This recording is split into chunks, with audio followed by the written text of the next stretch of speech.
ভাই এটা কি ছিল আমি নিজে জানি না ভাই, তোমরা জাস্ট ভিডিওটা দেখো তারপর কিছু বইলো। হুজুর একটা খেজুর দেন না। তাইলে কই তুই জোর না বেজুর?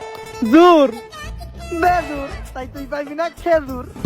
বাবা হুজুর তো ভালো মজার মানুষ, মজার সময় নেই। হুজুর খেলার বেলা খুবই সিরিয়াস। ও হুজুর তো দেখা যায় মালেঙ্গা প্রথম বলে ক্লিন বল। হুজুর খাইছে খেজুর, এখন বুঝবো হুজুরের কত দূর। বাবুল স্যার ঠিকই কইছেন, খেজুর জিন্দাবাদ। হুজুর তো খুব ভালো খেলে, তাহার মতো মানুষ জাতীয় দলে চান্স পায় নাকি? আপনার মতো মানুষের লাইগা।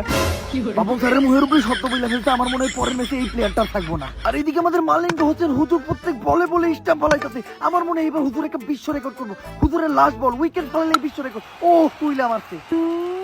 5 বলে 5টা উইকেট নিয়েছিলাম। যদি লাস্ট বলের উইকেটটা নিতে পারতাম তাইলে একটা ওয়ার্ল্ড রেকর্ড হইতো। আসলে যদি এই উইকেটটা হইতো তাহলে ভালোই লাগতো। ও এটা কি আম্পায়ার বল ধরে হুজুরে দিয়ে দিছে। Clear out.